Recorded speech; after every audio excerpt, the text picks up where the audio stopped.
Welcome back to another How to Valorant with JITV. This time I'm going to show you how to attack on Icebox. Attacking on Icebox with JITV. So I'm going to leave a link to the last video I made, which is on defending on Icebox, under this video in the description. You can find it. It could be somewhere on your screen right now. There might be a little thing up in the top left for you to try and find that video as well. That is going to tell you the composition I set up, but the composition that I normally set up whenever you go into a map like Icebox, I usually set up as a Reyna Jett for a double duelist. You have your Viper as your controller, a Sova as your initiator, and of course your Sage as your sentinel. So for starters on Icebox, the first thing that I like to do now, there's a few different darts you can do from the get-go, but I normally like to assume this position here on the right-hand side of this A lobby entrance.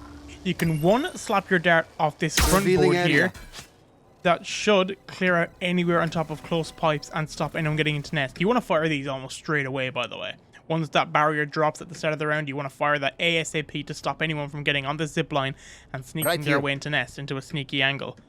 If not, there's two other darts to do. One is a very conventional, just take a step back and you can just jump, smack it off the backboard. It'll find anyone on top of rafter and anyone behind close gen and towards screens as well. It's also a solid dart. It doesn't really get any like spectacular information.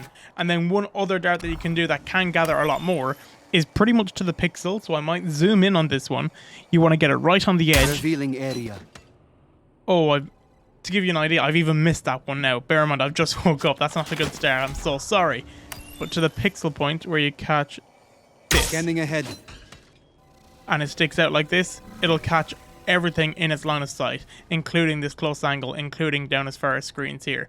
It's a very nice start. I like that one, especially when we're kind of lacking info. If we use that at the start of the round, it'll give us an awful lot, don't get me wrong, but sometimes it's just not fast enough because you have to really line it up.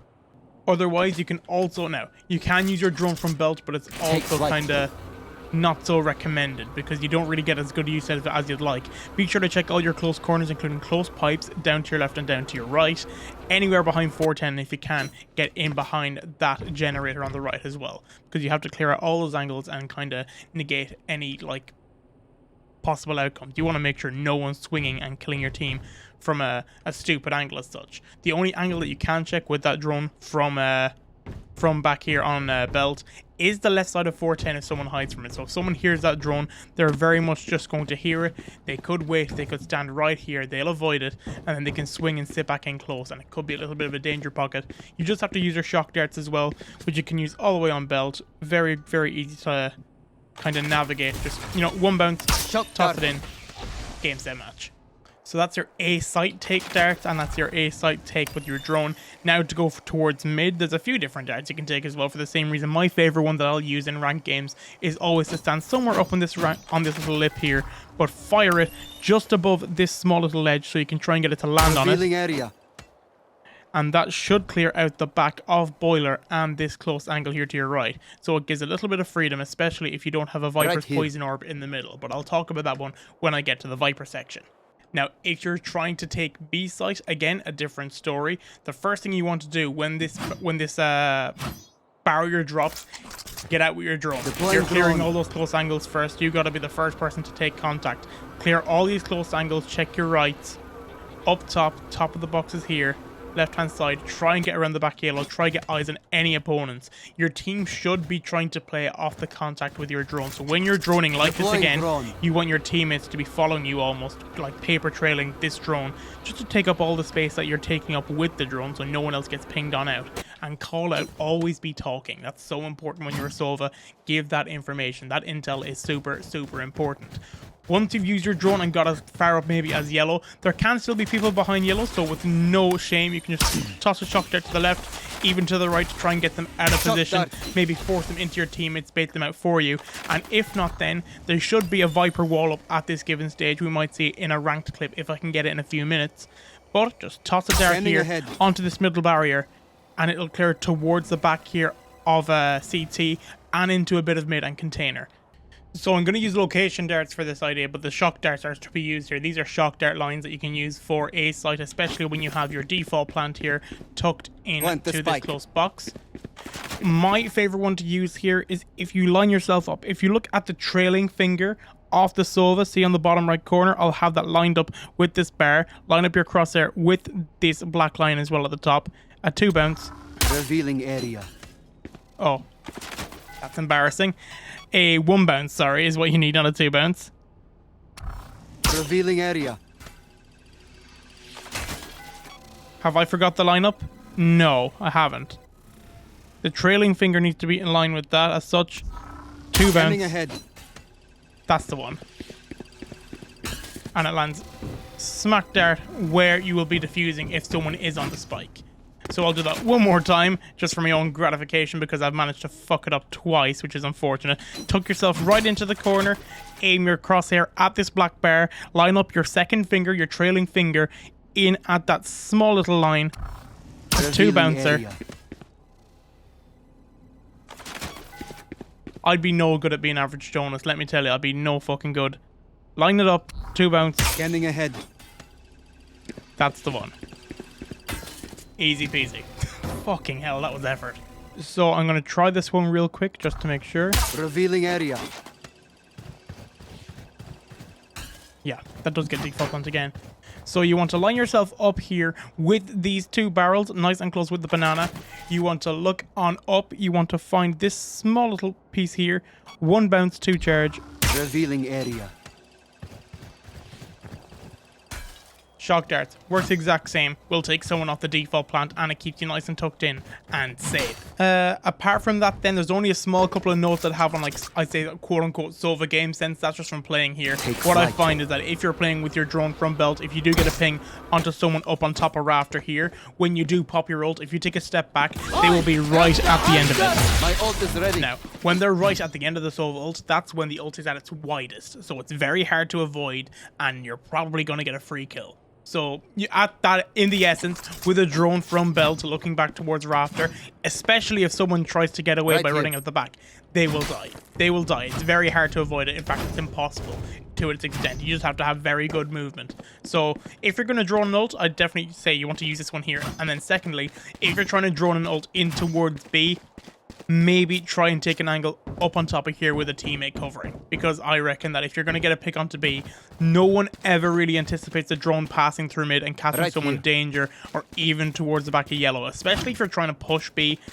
It just means that if, like, a Viper, for example, is holding behind yellow and you are making noise coming up B short, the first thing people are going to do is push back. They do not want to try and take a gunfight against 3 people. So when they push back, they'll go back to yellow. Sorry, let me go to my map. They'll go back behind yellow. They go back behind danger. And that's where your drone can catch them out. You get a tag. You pop your ult. You'll probably get a freebie. So admittedly, I've played very little with Jett on Icebox. But what I can say is that it's all about the little positionings you can take. So when you attack on Icebox, I'm using Jett now as a base variant, because this will apply to pretty much a lot of the agents you're going to use on the way on in, especially if you have a Viper, for example, or a Reyna. I might use them for the same reason. You just want to use all of these angles around pipes. You can even use the same angles here up on nest, or for the same reason, hop on belt and use the right hand side. But when you're a player like a Jett or a Reyna, you need to make up that space immediately. So, okay, I didn't dash up draft because I don't play Jett too often. So you want to throw a smoke on top of your 410. Get up here. This 410 box here has so much control of a site, it's actually immense, because when you're up on top, you get that small peak of players coming in from screens, trying to rotate from B or mid. You also get the low down angle, and it's a bit of an off angle as well that catches people off when they're trying to rotate in from screens. Be sure to try and clear your close corners as well. Maybe you're going to have a Viper uses snake bite, or a Sova uses shock darts to try and clear out anywhere around here, or anywhere around this left hand side. It's a nice take to move with the Jett for this one. It's just a nice bit of positioning. No harm. No harm can be done if you're trying to take this method. Now, same reason if you're trying to go through mid. Dash up, drop. Oh. I'm a Jett main. Dash up, drop. Get up on top of the tube here. Very conventional, very obvious where you're going to be. People will hear it. You can throw a cloud burst. You can cover yourself with a cloud burst very, very quickly, but you will be able to assume and maintain a lot of control of mid, holding anywhere on boiler, holding anywhere close left and towards kitchen, and getting a better peek on the screens angle or anyone coming in from the right. Now, when it comes to B side as well, I reckon that when the round starts, the Jett should be playing off someone's drone, the Sova's drone, but then Again, there's no harm taking an angle like up here and trying to move on over without taking too much contact from any opponents. Very rarely you'll find someone holding this one with a gun, because if you have a Viper holding B the right way, they're falling off and they're playing for a full retake nearly. So Jetts can assume all of these high up angles, just try and take up all the space they need. A nice attacking Viper wall here can do wonders. It really can. Jett should be one of the few agents, I believe, that fights yellow. When you're going for a default plant onto Icebox with the Viper wall up and with what will inevitably be a Sage wall, the last thing you want to do is try and fight past yellow. You can get to danger and get closer towards CT by all means, but who knows? It's up in the air. There's no real way to call if you're going to get contested, because when you push out of a Viper wall, there's no real justification for what happens. You either get one or you get none, is how I find it.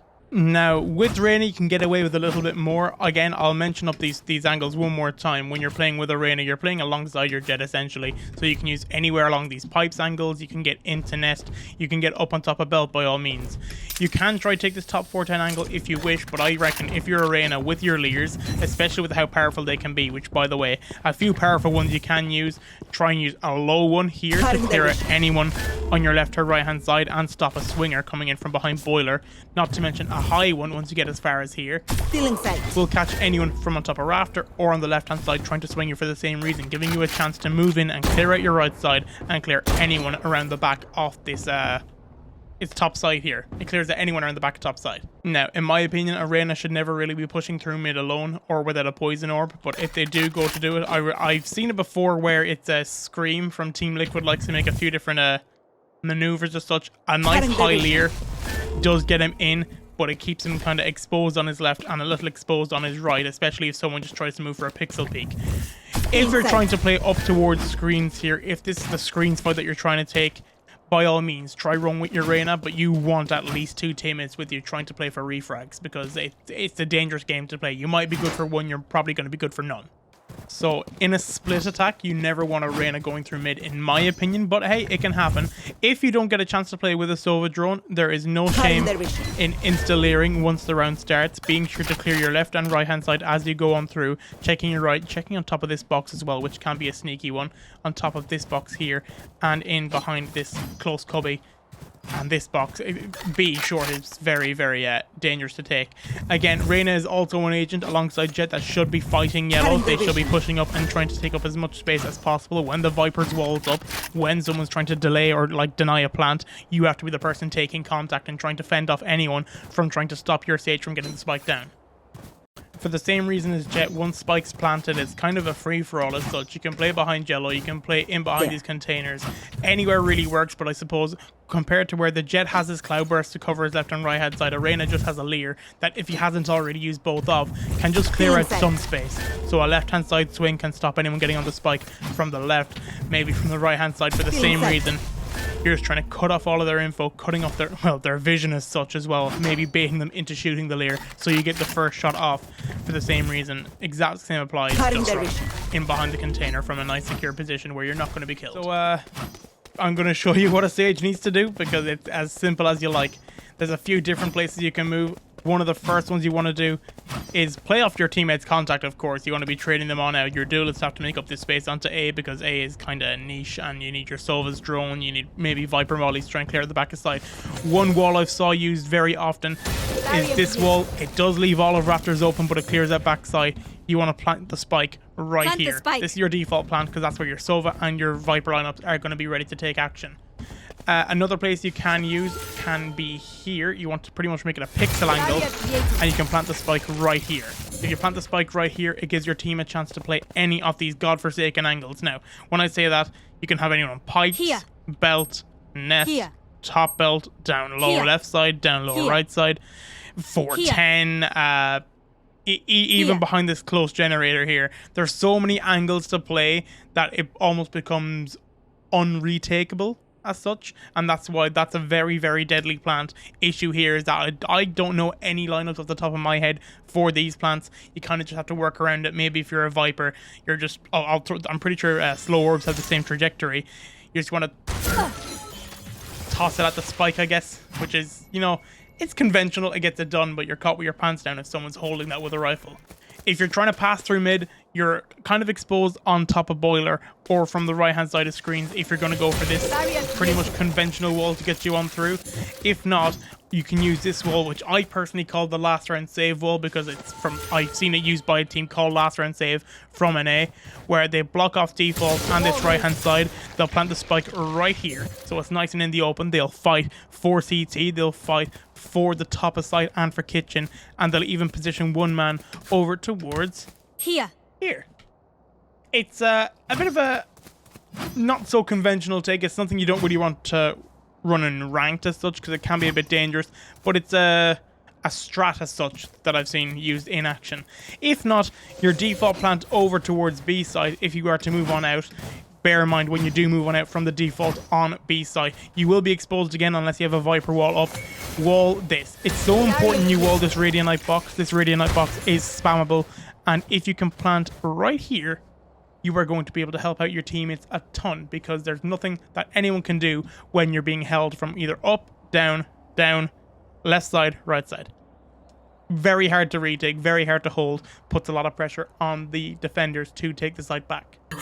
So on Icebox, if I don't get my Sova, I naturally go towards a Viper, because a Viper is also a very fun agent to play. At the start of a round going towards A side, the first wall you want to throw up when there's about 2 seconds left in the timer at the top is this wall here, which is going to cover an awful lot of the left hand side and afford you space in towards the site. As you'll see it go up, you'll see the positions it can take. Toxins going up. It goes up nice and high, and it gives you pretty much the whole of site. It gives you pretty much the whole of site. Very hard for defenders to push through that, because they're left in essentially a one and done. And a one and done is a position where you might get one kill, you're finished up, you're not going to get any more with that. You probably end up losing out, losing your gunfight, losing the space, and positioning for your team. So when spike is planted default, it's very important for starters that you do get down your poison orb onto that default plant ready for action. So the first lineup, I believe, is if you go for 1, 2, 3, 4, the fourth arrow in from the left, you want to line yourself up here nice and close so you can't be in any danger. Point at the top, and I'm pretty sure it's just this. Yep, that's the one done. No one can retake following that lineup. That's going to arrow number 4. That's 1, 2, 3, 4. And then on the B side, so for the B site, one of the walls you'll want to do is a wall that will get you the control of site. So looking at the top left map, you might not be able to see it. I will bring it up for you. This is the wall you want to take, just so you get a little slither off B site and it cuts off their vision from Snowman. Throw that one on up, throw it up nice and early after you've passed over. You have all of sight, pretty much free to take. Poison orb down for the default plant. You can plant the spike. Now, when you push on back, there is one lineup that I know of. I believe it's the right lineup, where you get in nice and close, tucked into this cubby. You look on up to the corner of this here. You move your crosshair back in and line it up. You move it to the corner here off this, and you move up a touch just to line up with this. Then you jump and click. I believe. Easy peasy. That's how you win in Valorant.